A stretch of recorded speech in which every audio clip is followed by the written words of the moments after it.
سب سے پہلے اپنے اللہ کا شکر ادا کرتا ہوں اور اس کے بعد اللہ کے حبیب صلی اللہ علیہ وسلم کا، کیونکہ وہ اپنی امت کے اوپر اپنی نظر رکھتے ہیں. اور اس کے بعد میں پنجاب کے لوگوں کو، پنجاب کے ووٹرز کو، اور خاص طور پہ جو پنجاب کی یوتھ نکلی ہے، نوجوان نکلے ہیں، اور اس کے بعد جو خواتین نکلی ہیں اور جس تعداد پہ نکلی ہیں اس بائی الیکشن میں ووٹ ڈالنے کے لیے، میں آج آپ کا شکریہ ادا بھی کرتا ہوں، آپ کو خراج تحسین بھی پیش کرتا ہوں. میرے پاکستانیوں، یہ ایک میرے ملک کے لیے ایک بہت ہی خوشائن وقت ہے. میں کیوں سمجھتا ہوں کہ یہ پاکستان کی تاریخ میں ایک ایسا وقت آیا ہے جو ہم سب کو اللہ کا شکر ادا کرنا چاہیے. وہ کیوں؟ کہ دیکھیں، ایک قوم کے اندر جب شعور آ جاتا ہے، جب وہ بیدار ہو جاتی ہے، جب اس کو سب سے بڑی بات کہ اپنے نظریے کی سمجھ آ جاتی ہے کہ کیوں بنی تھی یہ قوم، تو اس سے زیادہ ہم اللہ کا شکر ادا نہیں کر سکتے. میں نے یہ سارے کیمپین کے اندر اپنی قوم کو ایک ہی چیز بتائی کہ پاکستان کا مطلب کیا، لا الہ الا اللہ، اور تیرا میرا رشتہ کیا، لا الہ الا اللہ. دیکھیں، یہ ہے نظریہ پاکستان. لا الہ الا اللہ محمد رسول اللہ ایک فلسفے کا نام ہے. ہم اس کو جس دن ہم سمجھ گئے، ہم اپنا نظریہ سمجھ جائیں گے، اور جب ہم اپنا نظریہ سمجھ گئے تو یہ قوم ایک عظیم قوم بن جائے گی. کبھی بھی قوم نظریے کے بغیر نہیں بنتی. ایک قوم جس کا نظریہ ہی نہیں ہے وہ قوم ہی نہیں بن سکتی. وہ ہجوم ہوتا ہے عوام کا. تو میں آج خوش ہوں. دیکھیں، جب ایک بیرونی سازش کے تحت ہمارے اوپر یہ امپورٹڈ حکومت مسلط کی گئی، تو سب سے بڑی بات یہ کہ عوام نے یہ پوچھنا شروع کیا کہ کیا اگر ہم نے انگریز کی غلامی سے نکل کے، پھر قائد اعظم نے جد و جہد کر کے ہندوز کی غلامی سے نکال کے پاکستان بنایا تھا، تو ہم کسی اور کی غلامی کے لیے تیار نہیں ہیں. اور جس طرح ایک بیرونی سازش جو ہمارے اس کے تحت ہمارے اوپر یہ لوگ مسلط کیے گئے، میں نے اپنی قوم کے اندر وہ شعور اور بیداری دیکھی جو میں ابھی تک نہیں دیکھی تھی. اور میں اس لیے خوش ہوں کہ اب ہم اللہ کے فضل سے ایک قوم بننے جا رہے ہیں. اور جب ایک قوم بن جاتی ہے نا، میرے پاکستانیوں سن لیں ذرا، جب ہم قوم بن جائیں گے اور بننے کی طرف جا رہے ہیں، تو یہ جو مسئلے ہیں نا، ہمارے قرضے کے، ہمارے مسئلے ہیں کہ جی ہمارے پاس پیسہ نہیں ہے ملک چلانے کے لیے، یہ جتنے بھی ہمارے مسئلے ہیں یہ سارے حل ہونا شروع ہو جائیں گے.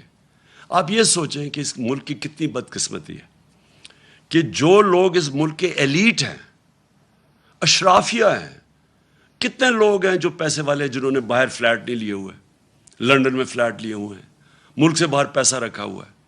یہ کیوں رکھا ہوا ہے؟ یہ اس لیے رکھا ہوا ہے کہ بلیو ہی نہیں کرتے پاکستان میں. آپ نے کبھی سنا ہے کہ برطانیہ یا فرانس یا یورپ یا وہ اپنے پیسے ملک سے باہر رکھیں، اپنے بچوں کو باہر کا شہری بنا دیں؟ کبھی آپ نے سنا ہے؟ تو ایک طرف ہم جو لیڈرشپ ہے وہ کہتی ہے کہ ہم پاکستان کے لیے مرنے کے لیے تیار ہیں، اور پیسے ہم نے اپنے باہر رکھے ہوتے ہیں، جائیدادیں ہماری باہر ہیں، ہم عیدیں باہر گزار رہے ہیں، اپنی چھٹیاں، علاج، سب کچھ رہے ہیں، شاپنگ باہر ہے. دیکھیے، ایسے قوم نہیں بن سکتی. میں پہلی دفعہ یہ قوم کے اندر جو بیداری دیکھ رہا ہوں، میں میں نے اللہ کا خاص رات کو شکر ادا کیا کہ ایک وہ قوم جو اتنی قربانیوں سے بھری تھی.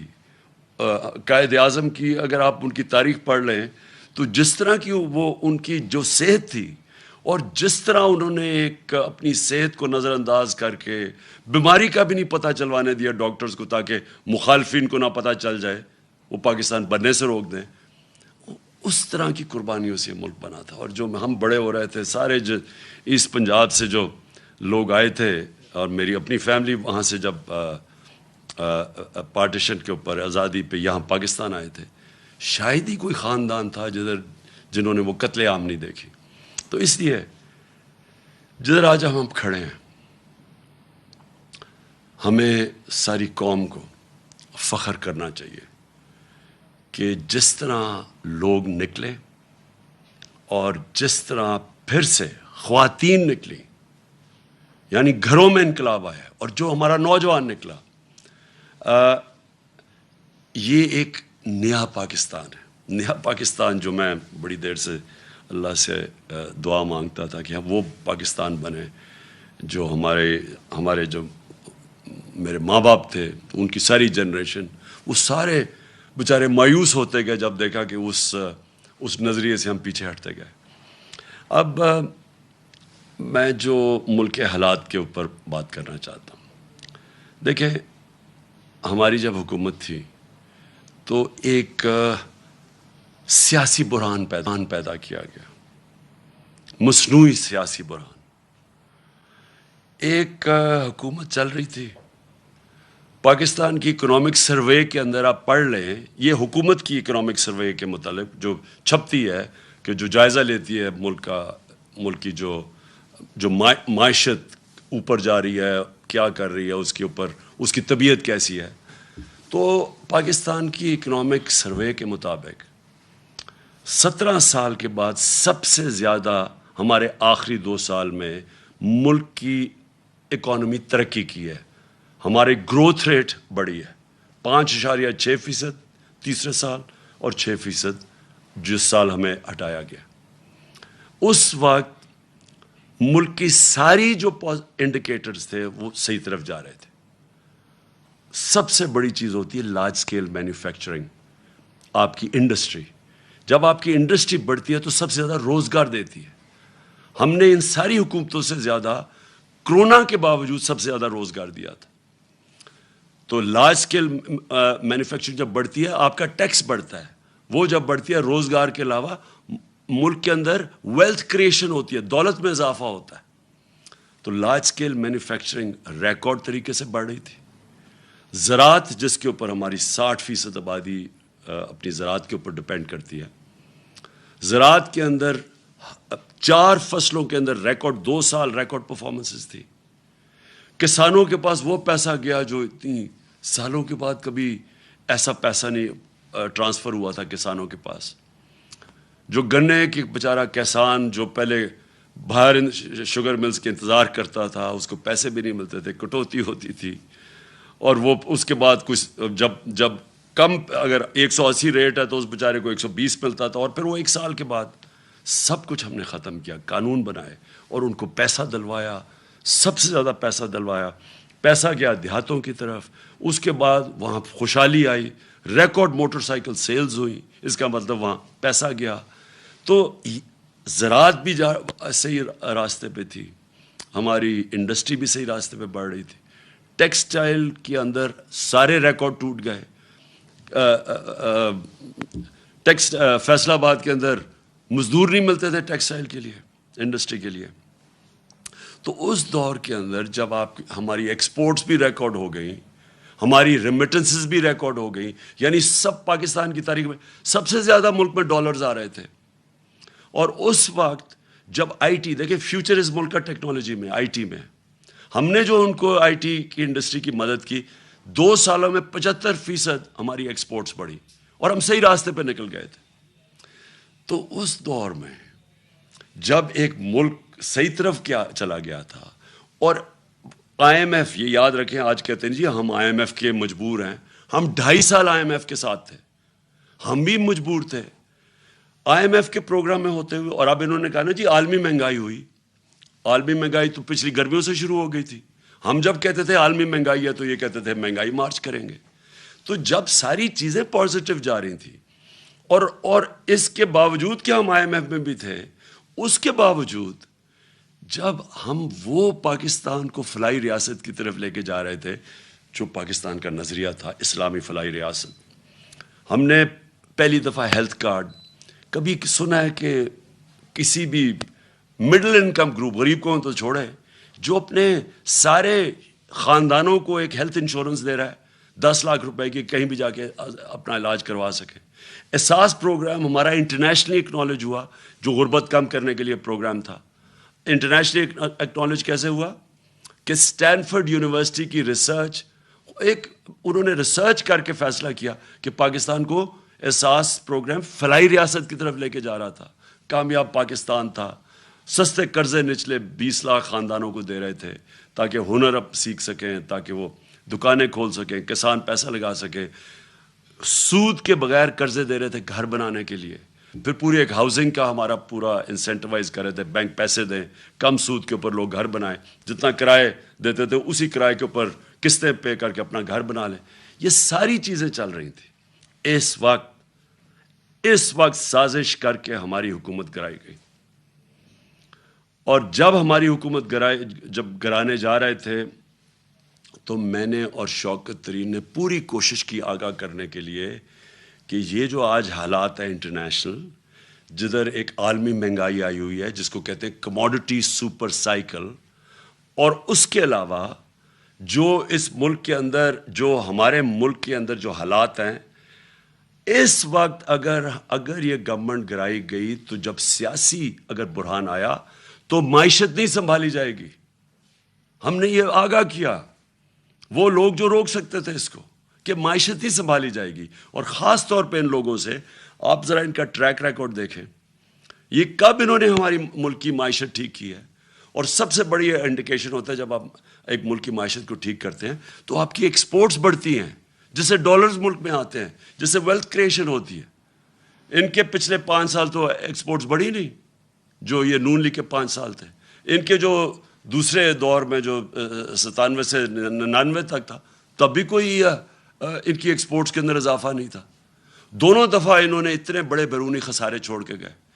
تو ان سے تو بڑھنی نہیں تھی, اور ہمیں پتہ تھا کہ کیوں آنا چاہتے ہیں, اور وہ واضح ہو گیا. آتے ساتھ ہی انہوں نے اپنے کرپشن کے کیسز معاف کروانے کی کوشش کی. وہ اسمبلی سے بل پاس کروا دیا ہے, جو انشاءاللہ میں کل سپریم کورٹ میں چیلنج کر رہا ہوں کہ 1100 ارب روپے کے, جب آپ اس کو ایگزامن کریں, 1100 ارب روپے کا جو پیسہ اس ملک کا چوری ہوا ہے, جو یہ لوگ جو اسمبلی میں بیٹھے ہوئے ہیں, ان کا معاف ہونے جا رہا ہے. اور اس لیے وہ آئے تھے, کیسز اپنے ختم کروا رہے ہیں. FIA کا کیس جو شہباز شریف کے اوپر اوپن اینڈ شٹ کیس, اس کے اور اس کے بیٹے کے اوپر 16 ارب روپے, وہ معاف کروانے جا رہے تھے. تو یہ ہونا ہی تھا جو ہوا ہے. اور آج ہم کدھر کھڑے ہیں؟ آج بلومبرگ, جو اب ایک انٹرنیشنل ادارہ ہے, سب اکانومسٹ جانتے ہیں, اس انٹرنیشنل ادارے کے مطابق آج پاکستان 4تھے نمبر پہ ہے وہ ملک جو ڈیفالٹ کرنے جا رہا ہے. ڈیفالٹ کا مطلب کہ ہمارے پاس, ہم بینکرپٹ ہونے جا رہے ہیں, ملک کا دیوالیہ نکلنے جا رہا ہے. جس طرح سری لنکا جو نمبر 1 پہ ہے, جس طرح سری لنکا کا حال ہے, اب ہم 4تھے نمبر پہ آ گئے. اور موڈیز نے پاکستان کی نیگیٹو ریٹنگ کر دی ہے. موڈیز ہے جو ادارہ فیصلے کرتا ہے کہ ملک کے قرضے دینے کی اس کی کیا قابلیت ہے, قرضے واپس کرنے کی کیا قابلیت ہے.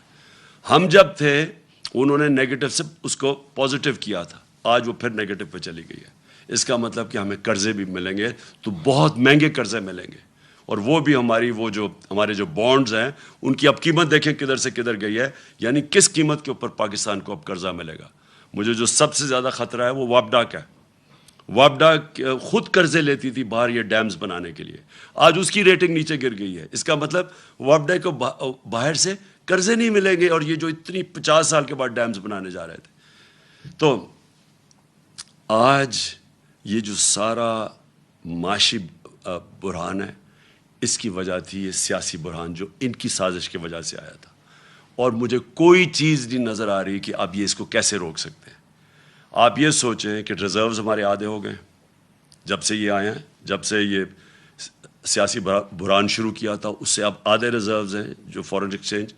روپیہ ہمارا گر کے تقریباً 28 روپے گر چکا ہے. اور سب سے خطرناک چیز یہ ہے کہ IMF کی اگریمنٹ کے سائن ہونے لگی ہے, روپے کو تو مضبوط ہونا چاہیے تھا, وہ مزید اور 10 روپیہ گر گیا.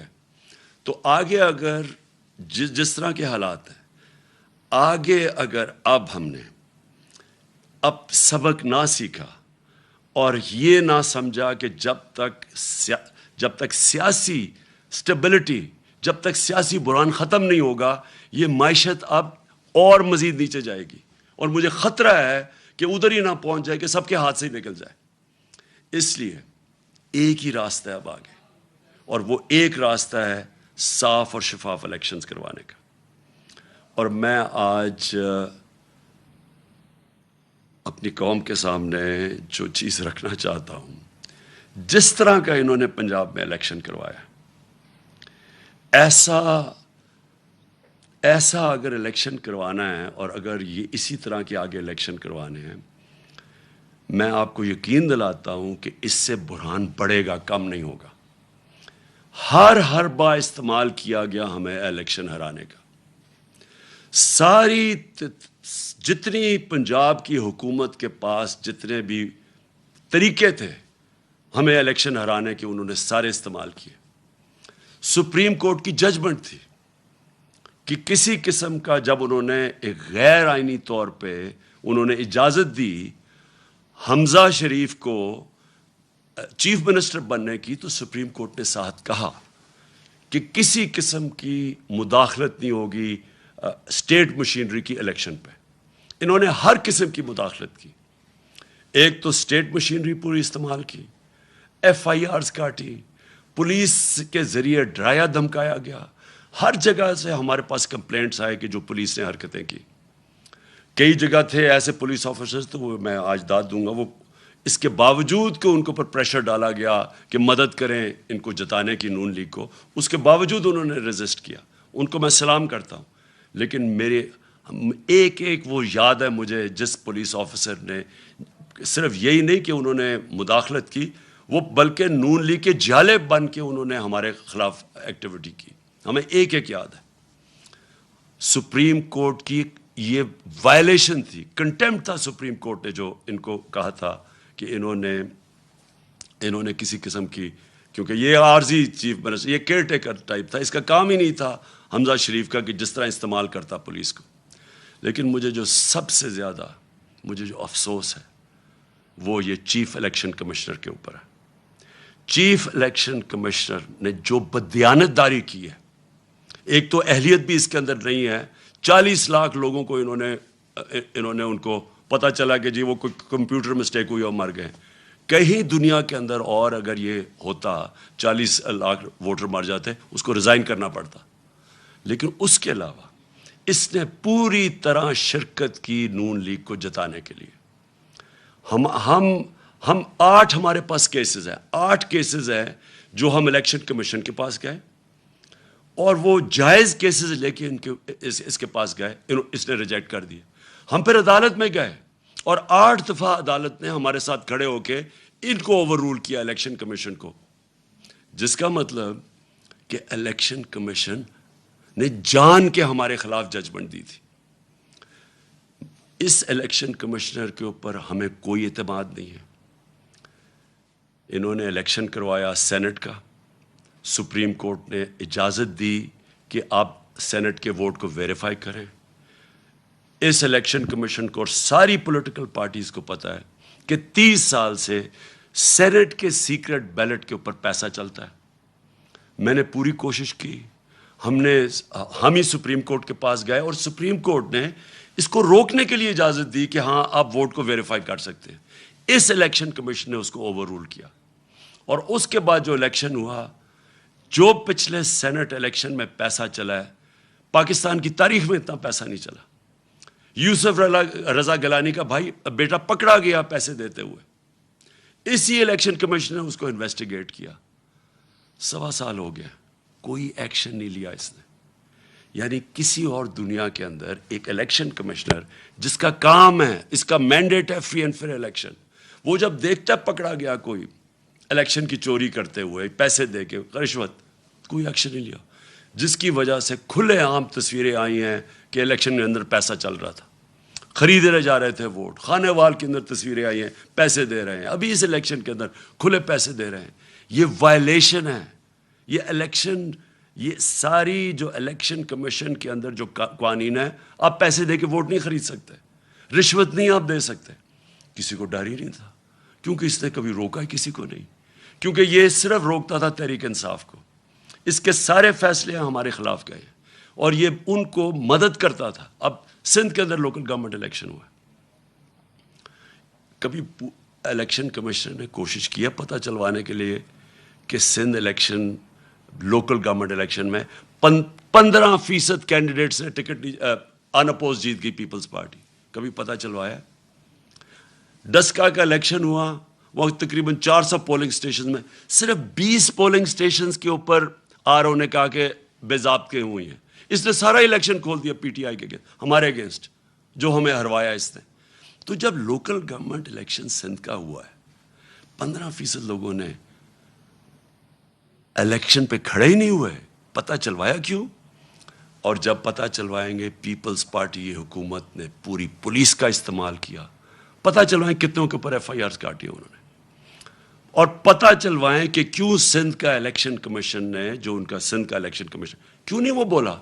کیونکہ وہ سندھ گورنمنٹ کا نوکر ہے، وہ دونوں جگہ سے پیسے لے رہا ہے، سندھ گورنمنٹ سے بھی لے رہا ہے، الیکشن کمیشن سے بھی لے رہا ہے. اس کا کورٹ پڑا ہوا ہے، اس کا کیس پڑا ہوا ہے سپریم کورٹ میں، جو سنا ہی نہیں جا رہا. تو کیا وجہ ہے کہ یہ اتنی بڑی الیکشن کے اندر جو اوپنلی دھاندلیاں ہوتی ہیں اس کو فکر ہی نہیں ہے؟ صرف تحریک انصاف ڈسکا کے اوپر وہ کھڑا ہو گیا کہ جی بڑا اس نے کوئی انصاف دینا. یہ اس الیکشن کے اندر اس الیکشن کمیشن نے ہر حربہ استعمال کیا ہمیں ہرانے کا. ہم آج جیتے ہیں تو اس کے باوجود، ہم جیتے ہیں تو اسٹیٹ مشینری جو انہوں نے استعمال کی اس کے باوجود جیتے ہیں. ہم جیتے اس لیے ہیں کہ پاکستان کے ووٹر جس طرح نکلا ہے، جنرل الیکشن میں ایسا ووٹر نہیں نکلا جو کہ اس بائی الیکشن میں نکلا ہے. میں 26 سال سے جلسے کر رہا ہوں. میری تو کوئی الیکٹیبل نہ تھا، نہ میری کوئی فیملی تھی پالیٹکس میں. میں تو شروعات تھوڑے سے لوگوں سے، اور آہستہ آہستہ پبلک میں جا کے بیداری پیدا کر کے، اور ایک دن 14-15 سال کے بعد دن ایسا آیا کہ لوگوں نے میری بات سننی شروع کر دی. باتیں یہی میں کہہ رہا ہوں، پاکستان کا مطلب کیا، لا الہ الا اللہ، یہ میں 26 سال سے کہہ رہا ہوں، یہ کوئی نئی بات نہیں کر رہا. لیکن ایک وقت آیا کہ اللہ نے لوگوں کے دلوں میں ڈال دی اور میری پارٹی کھڑی ہونی شروع ہوئی، اور میں نے ساری پالیٹکس کی پبلک کو ساتھ ملا کے. کبھی 26 سال میں نے کبھی اس طرح کی بیداری نہیں دیکھی، میں نے کبھی اپنی قوم میں ایسا شعور نہیں دیکھا جو میں نے اس بائی الیکشن ان 3 مہینے میں دیکھا. جب مجھے سازش کے تحت 9 اپریل کو جب میں پرائم منسٹر ہاؤس سے نکلا اپنی ڈائری پکڑ کے، تو میرے مخالفین سب کا، جنہوں نے سازش کی، ان کا خیال تھا کہ اب مٹھائیاں بنٹے گی اور ساری دنیا اس کو برا بھلا کہے گی. میڈیا کا پورا ایک گروپ ساتھ ملا ہوا تھا ان کے، اور ان میڈیا نے پوری کیمپین چلائی اس کے اگینسٹ. میں پھر سلام کرتا ہوں وہ میڈیا جو اس کے باوجود کھڑا رائے حق پہ، سچ پہ. کیمپین چلائی گئی. انہوں نے پہلے بلیک آؤٹ کروایا ہمارا، اور پھر ان ساروں نے آ کے میرے پر کیسز بنانے شروع کر دیے. ہمیں جو 25 ہم جب ایک پرامن احتجاج کر رہے تھے کہ بیرونی سازش کے تحت ان کو بٹھایا ہے، وہ لوگ 60% کیبنٹ ضمانت پہ. شہباز شریف اور اس کا بیٹے کو سزا ہونے لگی تھی ایف آئی اے کیس میں. کبھی کوئی تصور کر سکتا ہے کہ الیکشن کمیشن اجازت دے دے ان لوگوں کو الیکشن لڑنے کی؟ عموماً ساری دنیا میں الیکشن کمیشن، اگر آپ کے اوپر آپ انڈر ٹرائل ہوں، آپ کے اوپر اربوں روپے کے کرپشن کے کیسز ہوں، تو عموماً الیکشن کمیشن کہتی ہے کہ پہلے اپنے آپ کو کلیئر کرو اور پھر آ کے الیکشن لڑو. یہاں الیکشن لڑا رہے تھے اپنے آپ کو کلیئر کرنے کے لیے کرپشن سے. یہ کبھی دنیا میں ایسے نہیں ہوا کہ آپ پہلے الیکشن لڑے، آپ اقتدار میں، اور پھر اپنے کیسز ختم کر دیں، یعنی خود ہی ملزم ہی قاضی بن جائے. یہ الیکشن کمیشن نے اجازت دی تھی ان کو. یہ لوگ آ کے اوپر بیٹھے. 25 مئی کو میں کبھی نہیں بھولوں گا. قوم نکلی، ساری قوم نکلی ان کے خلاف، جو انہوں نے یہ ہمارے ملک سے ظلم کیا. اور انہوں نے ان لوگوں کے اوپر جس طرح کا تشدد کیا، وہ پولیس والوں نے جو کیا پنجاب کے اندر، جو، اور ایک پولیس والا مجھے یاد ہے، انہوں نے جو کیا پنجاب میں، یہ جو رانا ثناء اللہ اور شہباز شریف نے یہ جو جہاں ظلم کیا اسلام آباد میں، اور ان کو شرم نہیں آئی کہ وہاں فیملیز نظر آ رہی ہیں اور ان کے اوپر یہ ٹیئر گیسنگ کر رہے ہیں، اور صرف اس لیے ڈر لگے خوف پھیلانے کے لیے کہ ہم ان کو اتنا خوف پھیلائیں گے کہ یہ چپ کر کے بیٹھ جائیں گے، کیونکہ یہ بھیڑ بکری ہیں. یہ آپ کو انسان نہیں سمجھتے، یہ قوم کو بھیڑ بکریاں سمجھتی ہیں کہ جو مرضی آ کے فیتے کاٹ لو اور شہباز شریف ادھر بھاگ جائے تو سمجھا کہ جی لوگ بیوقوف ہیں مان جائیں گے. تھوڑی دیر کے لیے سب کو آپ پاگل بنا سکتے ہیں. سارا وقت کوئی بھی انسان نہیں آیا جو کہ سب لوگوں کو پاگل بنا سکے، اور یہ واضح ہو گیا جس طرح پبلک نکلی ہے. انہوں نے ڈرانے کی کوشش کی، لوگوں نے اپنی جو خوف کا جو بت ہے اس کو توڑ دیا. پبلک نکلا ہی باہر، اور پبلک نے ہر چیز، انہوں نے ووٹس پھینکی ہوئی تھی لوگوں کو، فیملی تو ایک فیملی کا ادھر ووٹ ہے دوسرا کا وہاں باہر، یعنی جو انہوں نے یہ الیکشن کمیشن نے حرکت کرنی تھی سب کر دی. اس کے باوجود عوام نے ان کو شکست دی. اور میں وہ جو 25 مئی کو جو قوم کھڑی ہوئی ہے اس دن، اور جو انہوں نے برداشت کیا اور اس کے بعد بار بار نکلتی رہی ہے، کبھی اتنے بڑے جلسے نہیں ہوئے، اس سے یہ ثابت ہو گیا جو میں آج شروع کی تھی اپنی تقریر کہ میں اس لیے آج بڑا خوش ہوں کہ میری قوم آج قوم بننے جا رہی ہے. لوگ جاگ چکے ہیں، شعور آ گیا، بیداری ہے لوگوں کے اندر. اب آپ جو مرضی کر لیں، یہ جو بوتل سے جن نکلا ہے نا شعور کا، اس کو آپ واپس نہیں آپ ڈال سکتے. جو بھی کوشش کرے گا اب کہ پبلک کے مینڈیٹ کو چوری کرے، کوئی بھی سمجھتا ہے کہ بند کمرے میں فیصلہ کر لیں گے ملک کے مستقبل کا، اب یہ کسی غلط فہمی میں نہ رہے. یہ ملک اب، یہ قوم حقیقی آزادی کی طرف چلی گئی ہے. یہ جو ساری کیمپین تھی یہ لوگوں نے اس لیے نہیں کی کہ جی کوئی بائی الیکشن ہو رہا ہے، لوگ اپنی حقیقی آزادی کے لیے نکلے ہوئے تھے. جو میں نے آج جب جذبہ دیکھا ہے 26 سال کی پالیٹکس میں، میں نے کبھی اس قوم میں وہ جذبہ نہیں دیکھا. میں نے ایسے نہیں لوگوں کو نکلتے دیکھا. اور میں اس لیے کہہ رہا ہوں کہ اب 2 ہی راستے رہ گئے. جو بھی اب کوشش کرے گا نا کہ ان کا مینڈیٹ چوری کرنے کے لیے، وہ خود جس طرح یہ انہوں نے شکست ہوئی ہے نون لیگ کو، ان کو شکست ہو جائے گی. ایک راستہ ہے اب قوم کا، اور وہ راستہ ہے صاف اور شفاف الیکشنز. جو اس کے علاوہ، میں بار بار کہہ رہا ہوں، اور میں جب مجھے انہوں نے ہٹایا وہاں سے، جب ہٹانے کی کوشش کر رہے تھے تو میں نے، آپ کو پتہ ہے کہ میں نے الیکشنز اناؤنس کر دیے تھے، لیکن پھر وہ ہماری عدالتوں نے اس کو اوور ٹرن کر دیا. میں ابھی بھی سمجھتا ہوں کہ ملک کے لیے وہ بہترین فیصلہ تھا. اگر سیاسی انتشار پیدا ہی کر دیا تو بیسٹ طریقہ عوام کو فیصلہ کرنے دیں کون کس کو وہ چاہتے ہیں کہ اس ملک کی قیادت کرے. میں ابھی بھی یہ کہہ رہا ہوں، ایک راستہ ہے اس قوم کا، صاف اور شفاف الیکشن. اور صاف اور شفاف الیکشن اس الیکشن کمیشن کے اندر نیچے کبھی بھی نہیں ہو سکتا. یہ ایک ملک کی جو سب سے بڑی سیاسی جماعت ہے، اس کو کوئی اعتماد ہی اس الیکشن کمیشنر پہ نہیں ہے. بار بار یہ ہمیں ڈسا ہے، بار بار یہ ہمارے خلاف کیا ہے، اور اس نے کھل کے ہمارے اسٹیٹمنٹس دیے ہیں، اور ہمیں پتہ ہے یہ لاہور میں جا کے کن کے قدموں میں بیٹھتا رہتا. میں یہ اس الیکشن کمیشنر کو آج کہوں گا کہ آپ کے پاس راستہ ہے، آپ ریزائن کریں. ایک ہی آپ کے لیے طریقہ ہے. آپ ہو ہی نہیں سکتا کہ جب میچ کھیلنے جا رہے ہیں، 2 ٹیمیں ہیں، ایک ٹیم کہتی ہے مجھے امپائر پہ اعتماد ہی نہیں ہے. کرکٹ میں بھی جب ہم میچ کھیلنے جاتے تھے ہم کہتے تھے ایک امپائر پہ اعتماد نہیں، اس امپائر کو ہٹایا جاتا تھا. ہمیں اعتماد ہی نہیں ہے اس کے اوپر، اور یہ ہمارے اوپر مسلط ہوا ہے. اور دوسری چیز، جج ہے، یہ امپائر الیکشن جج بھی ہے، جج کا کام کر رہے ہیں نا، 2 جو کمپیٹ کر رہے ہیں، جج نے فیصلہ کرنا ہے. ہر عدالت کے اندر اگر آپ ایک جج کو سمجھتے ہیں متنازع ہے، وہ ریکیوز کرتا ہے اپنے آپ کو. تو مہربانی کر کے آپ کو ریزائن کرنا چاہیے. ہمیں کوئی آپ کے اوپر کانفیڈنس نہیں ہے، قوم کو آپ کے اوپر کوئی کانفیڈنس نہیں ہے. آپ ایک بائسڈ آدمی ہیں، اور آپ ایک پارٹی کے ساتھ بالکل جڑے ہوئے ہیں. اور آپ نے جو سندھ کا بھی الیکشن کروایا، اس کا آپ ذرا سندھ کے لوگوں سے پوچھیں، ذرا سروے کروائیں سندھ میں کہ جو لوکل گورنمنٹ کا الیکشن ہوا ہے کیا عوام اس کو تسلیم کرتی ہے. اس لیے میں آخر میں اللہ کا شکر پھر سے کرتا ہوں. اپنے نبی صلی اللہ علیہ وسلم کا ہمارے اوپر نظر ہے، ہم ان کی امت ہیں. میں اپنی عوام کا